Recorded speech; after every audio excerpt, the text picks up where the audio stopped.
De todas las mecánicas de aquelarre, esta es la que más veces se interpreta mal. Hola, ¿qué tal? Soy Mer, Ludus Magistra de Aquelarre, y en esta sección del canal te hablo sobre este juego, sobre sus mecánicas, sobre algunas anécdotas y en realidad sobre cualquier cosa que se me ocurra relacionada con este juego.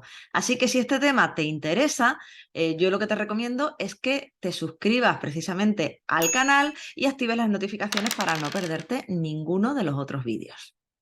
Hoy, por ejemplo, voy a hablarte de dos características que son cruciales en muchas de las mecánicas de este juego y que además nos ayudan a delimitar quién es exactamente y cómo se comporta el personaje que estamos interpretando. Me estoy refiriendo, claro, a la racionalidad y la irracionalidad.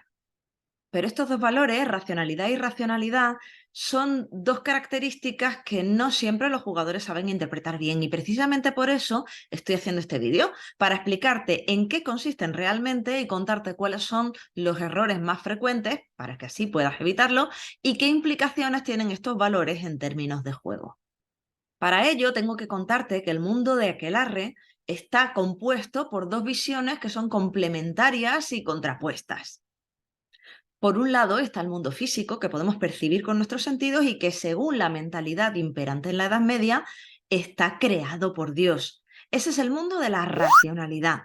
Pero por otro lado también tenemos un mundo intangible, un mundo donde la magia existe, donde hay una serie de criaturas irracionales y demonios. Y ese es el mundo de la irracionalidad. Racionalidad e irracionalidad son, por lo tanto, dos facetas del mundo que coexisten en un continuo enfrentamiento. Y este equilibrio enfrentado se refleja en que ambas características deben sumar 100. Si alguno de los dos valores supera precisamente esta cantidad tope de 100, pues la otra característica en compensación debe tener números negativos. Y por supuesto, si es inferior a 100, pues la otra completa lo que falte hasta llegar a 100. Entre ambas deben sumar este valor. Otra cuestión es que racionalidad e irracionalidad no son dos valores estables a lo largo de las distintas sesiones de juego, porque los personajes jugadores se van a enfrentar precisamente al mundo con estas dos realidades enfrentadas y eso va a hacer que estos valores vayan oscilando. Por ejemplo, un personaje puede presenciar un milagro o asistir a un ritual de fe y por lo tanto su racionalidad se vería aumentada.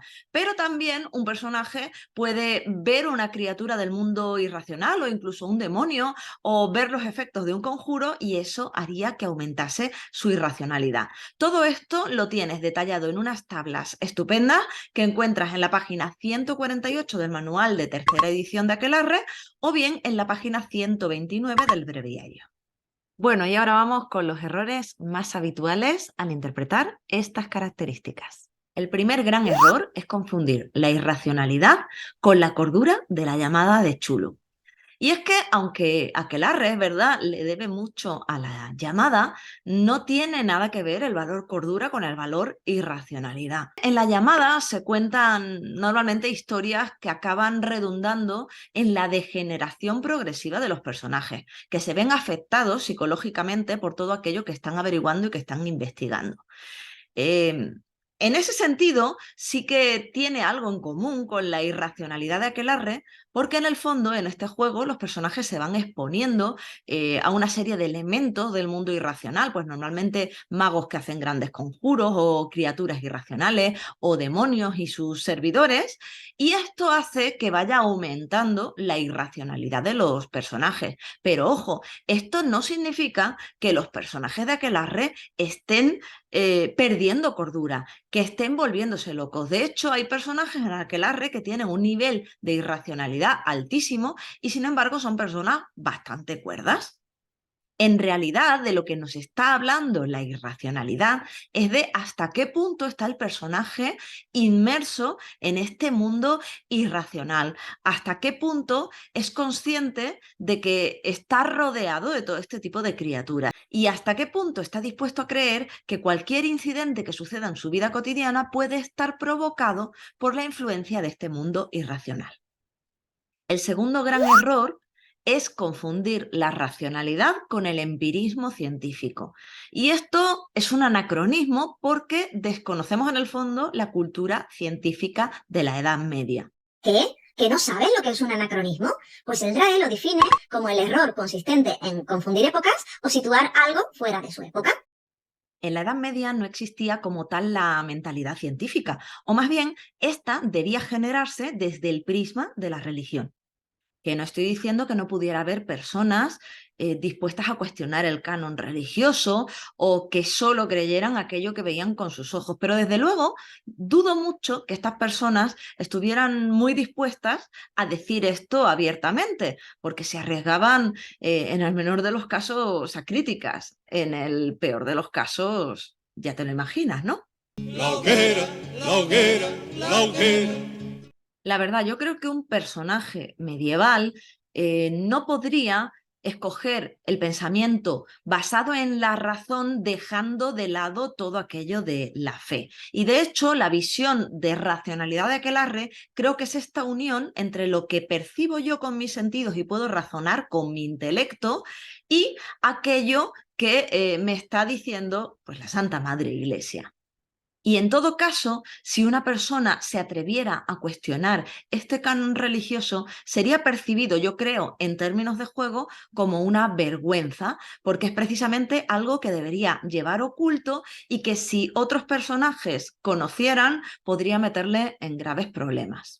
En fin, que dentro de la cultura cristiana, que es la que suele protagonizar la mayor parte de las aventuras de Aquelarre, la mentalidad científica de esta época se hallaba muy influenciada por el ideario de los dos grandes filósofos que afectan a esta época, San Agustín de Hipona y Santo Tomás de Aquino. San Agustín de Hipona sostenía que la verdad no puede ser conocida a través de la razón humana, sino que debe ser revelada por Dios a través de la fe. Y en este sentido decía que la razón puede ser una ayuda para entender las verdades que nos revela la fe, pero en ningún caso debe ser una fuente de conocimiento, porque de hecho aquello que nos indica nuestra razón puede ser engañoso y el pensamiento razonado a través de exclusivamente lo que percibimos por nuestro sentido nos puede inducir a errores muy graves que de hecho contradicen lo que nos dice, lo que nos revela la fe. Por lo tanto, según San Agustín, la fe es la que debe guiar este pensamiento racional.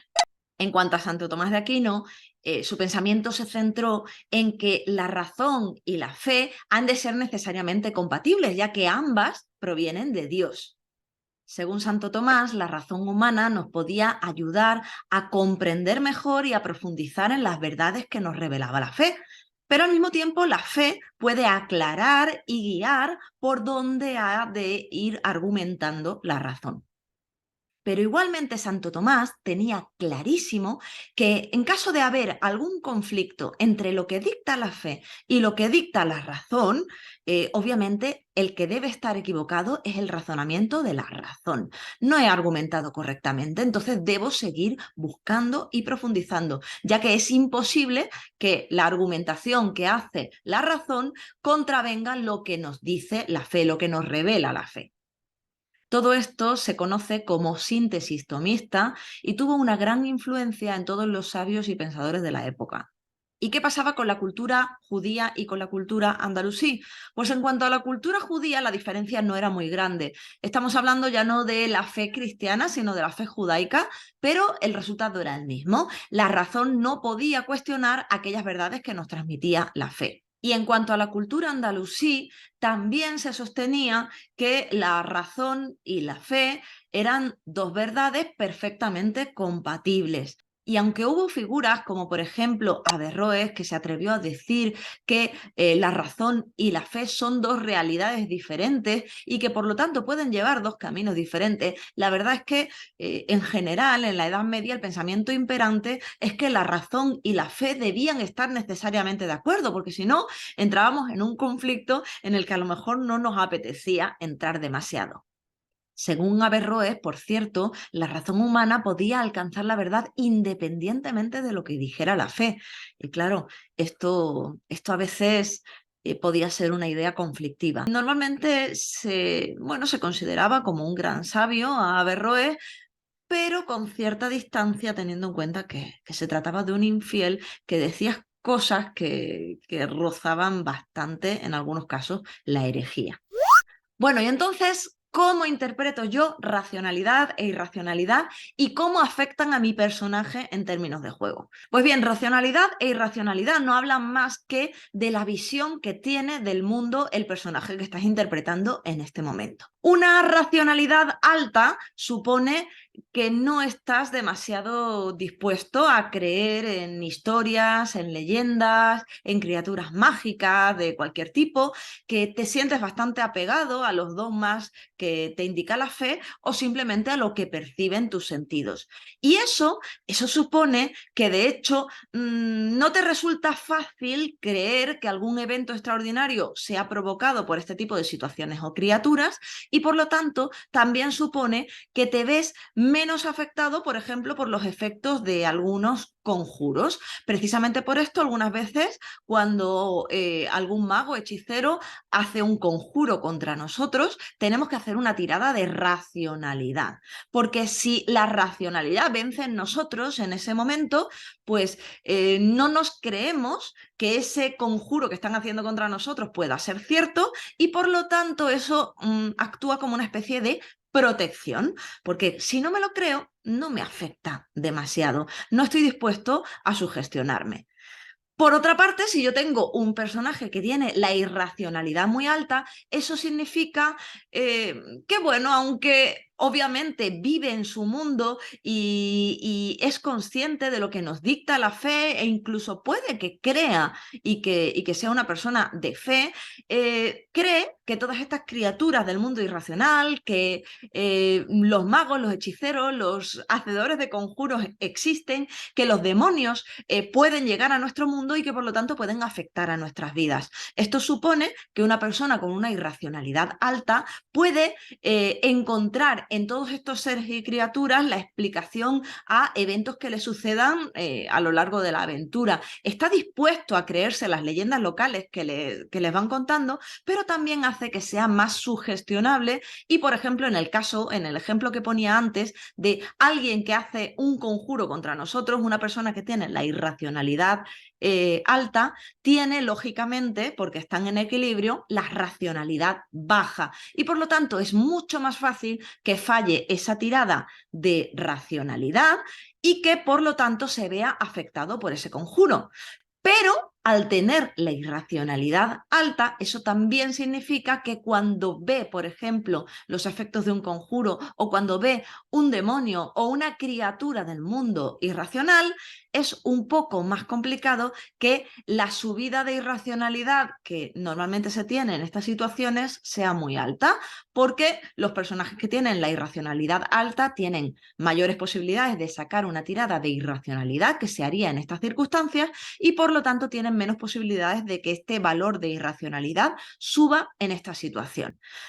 Todo esto viene a representar estas subidas y bajadas de racionalidad, que realmente no tenemos una mentalidad que se mantenga estática en todos los momentos de nuestra vida, sino que las experiencias que vamos viviendo nos afectan y nos influyen, y que no reaccionamos de la misma forma en distintos momentos de nuestra vida. A mí la verdad es que me encantan los personajes con la irracionalidad alta, porque al fin son personajes que son en general más crédulos y que se dejan sugestionar por las leyendas que van escuchando o por las cosas que les van pasando, pero también por ese momentito cuando por fin ves a esa criatura irracional o ves a ese demonio al que te has estado enfrentando durante toda la aventura, y le puedes decir a tus compañeros que tienen la racionalidad muy alta ese te lo dije clarísimo de al final tenía yo razón. Y es que las historias que se cuentan en Aquelarre muy a menudo son historias donde estos personajes del mundo irracional realmente vienen a visitarnos y suceden cosas. Si no, no sería rol. Y bueno, esto es todo. Espero que este vídeo te haya servido para aclararte respecto a estos dos conceptos que no siempre quedan del todo claros. Si este vídeo te ha gustado, voy a pedirte que le des like y que me dejes un comentario con tu opinión. Y nada más, juega mucho y mantén la irracionalidad bien alta.